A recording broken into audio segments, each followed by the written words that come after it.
Right, so you know what? I'm going to start this video out with a quote that I found from the first video in this series, and what it says is, I asked my 11-year-old dyslexic son what you think of when I say the word cat. After about 5 seconds, I said I think of a fuzzy kitten. Eventually, he said, well, first I wondered what you were talking about. Someone named cat, or are you talking about a tiger or a lion, or maybe you mean a mama cat with her kittens, or maybe a cute little kitty, or maybe you mean a cat walk up in the sky. This is what he thought of in the 5 seconds while I thought of a fuzzy kitten before I interrupted his train of thought. Now imagine what these people are capable of thinking about. They aren't slow, they're just thinking about so many things, while we with our simple minds are thinking of one simple thing. Now, this is largely the crux of what I'm getting at. I am not for a single moment saying that dyslexics are really smart and everyone else is stupid by comparison. Not at all. But the point of that quote is purely and solely to demonstrate the fact that dyslexics think of several different things, several different angles of a point of view at the same time. And that's what the first and the second lecture in this video series really got at, and they got it in a fantastic way. And if you have the time to watch them, I really recommend doing so, but collectively they're about an hour and a half. The main crux came about the fact that a dyslexic thinks in holistic stories and approaches an entity from multiple angles at the same time.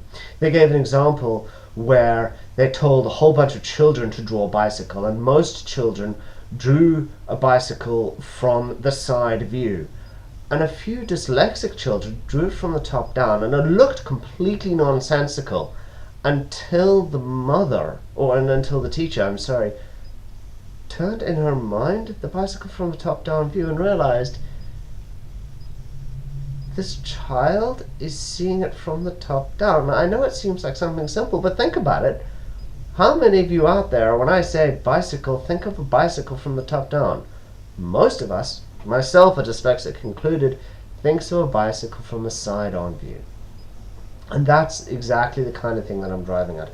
The next time you are talking to a dyslexic, understand that whatever subject you're talking about, they are approaching it from multiple angles. They're approaching it in the subject in multiple different ways. So when they come out with something that seems apparently nonsensical, when you are in a boardroom meeting or when you are in a group and the dyslexic kid or the dyslexic person comes out with something that doesn't make any kind of sense, they're not being stupid, they're not thinking about something else, they're not concentrating. They've just considered different angles. I recommend stop and listening to these people, and more importantly, ask them questions, because there is a chance that they might have, or at least they are attempting to, account for a variable that you possibly may not have considered. And that's a very, very important thing to drive at, because a dyslexic will approach a problem from lots of different angles at the same time.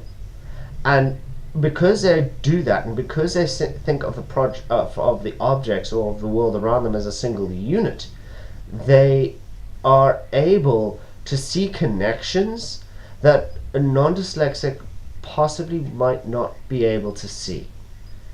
And that's not a sign of laziness, that's not a sign of someone being easily distracted. Quite the opposite. It's a sign of high focus and a sign of intelligence. As a dyslexic, try and embrace this. The next time you think of a problem, don't try and focus in on it from the one traditional angle that everyone else does. Think of it from multiple angles. That's what you're good at, and try and focus on that. So join me next week when I will be talking about the other videos. If you have the time, I really recommend watching them, and I'm looking forward to this, and we will see where it goes.